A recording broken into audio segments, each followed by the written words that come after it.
একমত হতে পারছি না বাপ্পার সঙ্গে যে শুধু সাকিবের উপর নির্ভর করেই যদি ছবি বানানো হয় বা ছবি ব্যবসা করা হয় তাহলে যাদের নিয়ে ছবি বানাচ্ছে তাদের নিয়ে বানাতো না। তারা সাকিবের জন্যই ওয়েট করলো যে সাকিব দিয়েই ছবি বানালেই শুধু ব্যবসা সফল হবে, সাকিব ছাড়া ছবি হবে না। তাহলে ইন্ডাস্ট্রি সবাই বসে থাকতো সাকিবের জন্য, কখন সাকিব ডেট দিবে, কখন আমি একটা ছবি বানাবো।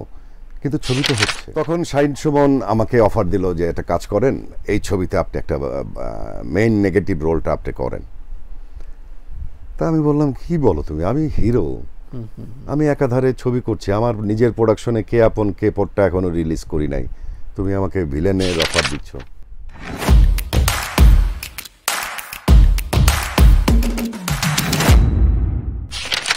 অমিত ভাই, এবার একটু সমসাময়িক প্রসঙ্গ নিয়ে আসি যে এই যে এখন সিনেমা হল কম, অনেকগুলো ছবি রিলিজ পাচ্ছে এবং শুধুমাত্র ঈদকে কেন্দ্র করে মনে হয় যেন সারা বছরে একটা সপ্তাহে আছে।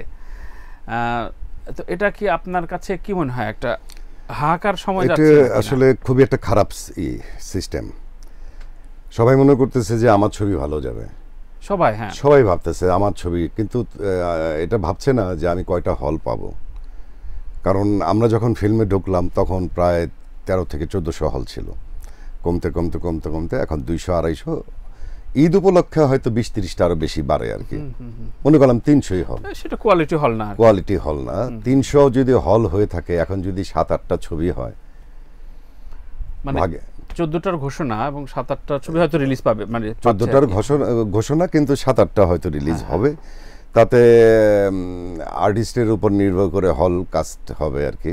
দেখা গেল সাকিব অবশ্যই এগিয়ে থাকবে হল চুজিংয়ে, হলের মালিকরা হয়তো সাকিবকেই আগে করবে। তারপর ইকবালের একটা ছবি আছে, অনেকে ছবি আছে, বাট আমি মনে করি যে আসলে সারা বছরই ভাবা উচিত। আমার ছবিটা এত কষ্ট করে আমি বানাইলাম, একটু ভেবেচিন্তে রিলিজ করা উচিত। একটা ঈদকে কেন্দ্র করে আমি একটা ঈদেই আমি টাকা পেয়ে যাব, ভালো হলে তো ঈদের পরেও ভালো যাবে নাকি? রাইট। অমিত ভাই, গতকালকে না, আমরা সপ্তাহখানিক আগে বাপ্পারাজ একটা স্টেটমেন্ট দিয়েছেন, আপনি দেখেছেন কিনা, যে সবাই সাকিবের উপরে নির্ভর করে পরিচালক বা পার পেতে চাচ্ছেন এভাবে। ইনফ্যাক্ট রায়হান রাফির কথা স্পেসিফিকভাবে উল্লেখ করে বলছেন যে ওর একটা সম্ভাবনা ছিল নতুন কিছু তারকা দেবার বা এই ফিল্মে এন্ডোর্স করার, সেও সাকিবের উপর নির্ভর করে, সে সাকিবকে খাটো করেনি, কিন্তু বাস্তবতা বুঝিয়েছেন যে সাকিব ছাড়াও আরও অনেককে লাগবে তারকা হিসেবে। আপনি কি বাপ্পারাজের সাথে একমত কিনা? আমি আসলে একমত হতে পারছি না বাপ্পার সঙ্গে যে শুধু সাকিবের উপর নির্ভর করেই যদি ছবি বানানো হয় বা ছবি ব্যবসা করা হয় তাহলে যাদের নিয়ে ছবি বানাচ্ছে তাদের নিয়ে বানাতো না, তারা সাকিবের জন্যই ওয়েট করতো, ঠিক না? তো সাকিবকে নিয়ে ছবি বানাচ্ছে, ছবি হয়তো ভালো, সাকিবের সব ছবি কি সুপারহিট হচ্ছে? না, সেটা তো হচ্ছে না। বাট এই সময়ে সাকিবকে নিয়ে বানালে হয়তো প্রোডিউসার ডিরেক্টর একটু চিন্তা মুক্ত থাকে, কিন্তু যারা সাকিব ছাড়া বানাচ্ছে তারা কি বানাচ্ছে না? রোশনকে দিয়ে বানাচ্ছে, তারপর আরো অনেকে নিয়ে বানাচ্ছে। অপারেশন জাকপার যেটা করছেন এটাতে তো সাকিব নাই। মনে করেন সাকিব হয়তো ছবি করছে 2টো, কিন্তু আরো তো 50টা ছবি হচ্ছে অন্য সব শিল্পী দিয়ে। রাইট, কিন্তু আপনি মনে করেন যে এটা একটা ভুল প্রোপাগান্ডা হিসেবে ব্যবহার করা হচ্ছে গণমাধ্যম থেকে? আমি মনে করি যে এটা একটা ভুল আসলে, যে সাকিব দিয়েই ছবি বানালেই শুধু ব্যবসা সফল হবে, সাকিব ছাড়া ছবি হবে না। তাহলে ইন্ডাস্ট্রি সবাই বসে থাকতো সাকিবের জন্য, কখন সাকিব ডেট দিবে, কখন আমি একটা ছবি বানাবো। কিন্তু ছবি তো হচ্ছে। রাইট। আর নতুনদের নিয়ে চেষ্টা করতেই হবে, ঠিক না? এখন নতুন আর্টিস্ট বা সাকিবের পরে বা আমাদের পরে যারা আসছে তাদের নিয়ে তো ছবি বানাতে হবে, রিস্ক নিতেই হবে। এর মধ্যেই হয়তো আরেকটা শিল্পী বেরিয়ে আসবে। কিন্তু রাফি বা অনন্য মামুন দুইজনই একাধিক ইন্টারভিউতে বলেছেন এরপরে আর কোনো স্টার সুপারস্টার নাকি বাংলাদেশে আসবে না। এটা কেউ বলতে পারে না আসলে, কারণ আপনি মনে করেন একসময় রাজ্জাক সাহেব ছিলেন বা রহমান সাহেব ছিলেন, তারও আগে, এরপর রাজ্জাক সাহেবের জন্ম হয়েছে, এরপর আলমগীর সাহেব, উজ্জ্বল সাহেব, সোহেল রানা, রুবেল, মান্না, কত লেয়ার না? হ্যাঁ, মান্না, আমার কথা আমি বাদ দিলাম, আমি হয়তো একটা সময় দাপটে, তারপরে ওমর সানি, সালমান শাহ, রিয়াজ, ফেরদৌস সবাই কিন্তু রাজত্ব করে গেছে। এরপর সাকিব আসছে। হ্যাঁ, সাকিবের পর একটা গ্যাপ পড়েছে। অনেক শিল্পী অভিনয় করছে, বাট ওই মানের পজিশনে আসতে পারছে না। আসলে এটা কার দোষ? এটা একজন শিল্পীর দোষ না। আচ্ছা, এটা কি সাকিবের একক সাকসেস নাকি অন্য অনেকের ব্যর্থতা? আপনি কি মনে করেন যে এই যে ব্ল্যাঙ্ক শূন্য একা পথ চলা বা একাই রাজত্ব রাখা, এটা আসলে সাকিবের ক্রেডিট কিনা আমি জানি না। আমি বলবো যে এটা আমাদের ইন্ডাস্ট্রির একটা ব্যর্থতা, এককেন্দ্রিক হয়ে যাওয়া। এককেন্দ্রিক হয়ে যাওয়া। যে কোনো একটা জিনিস সবসময় কিন্তু সুফল বয়ে আনে না। এখন মনে করেন যে সাকিব একা করছে, ও তো ফাইট করতে পারছে না। হ্যাঁ, আজকে আমি ফাইট করব, একাধিক ছবি যদি না থাকে তাহলে এটা মূল্যটা আমি কি করে বুঝবো? মানে ওর প্যারালাল প্রতিদ্বন্দ্বী পাচ্ছে না, প্যারালাল প্রতিদ্বন্দ্বী তৈরি হচ্ছে না। তা আমি এখন মনে করব যে প্রোডিউসার ডিরেক্টরদের দোষ, তাও না। শিল্পীর দোষ, তাও না। আমি বলবো যে এটা বর্তমান সিচুয়েশনটা এইভাবে তৈরি হয়ে গেছে।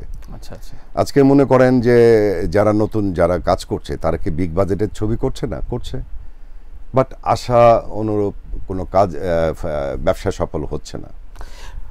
অনেকেই কাজ করছেন, তার ভিতরে অনেকে বলছেন যে সিয়াম, শরীফুল রাজ, রোশান, আদুর আজাদ, এদের ভিতরে একটা সম্ভাবনা আছে। আপনি এই 3-4 জনকে কিভাবে মূল্যায়ন করেন? হ্যাঁ, এদের মধ্যে সম্ভাবনা আছে আছে আছে ইনশাআল্লাহ। আমার মনে হয় যে ডিরেক্টর প্রোডিউসাররা যদি তাদের নিয়ে এরকম ভাবতে থাকে, দেখা গেল যে বলা আছে না যে চেষ্টা করতে করতে হয়তো এক সময় দেখা গেল আরেকটা ভালো ক্লিক করে ফেলবে। এদের মধ্যে থেকে আসবে। বাপ্পা ভাই অনেকদিন ছবি করে না, অবসরই প্রায়। রিয়াজ ভাইও করে না। আপনি আপনার জায়গা থেকে ট্র্যাক চেঞ্জ, হ্যাঁ ট্র্যাক চেঞ্জ করে হলেও আপনি স্ক্রিন প্রেজেন্স রেখেছেন। এই কৌশলটা এটা আসলে হয়ে গেছে 2012 সালে। আমি যখন একাধারে ছবি করছিলাম, আস্তে আস্তে আস্তে আস্তে দেখা গেলো যে আমি বছরে 24টা-25টা ছবি করতাম, এরপরে 20টা 22, এরপরে 12টা। কিন্তু আপনি থামবেন না, এটা আপনি পণ করেছেন।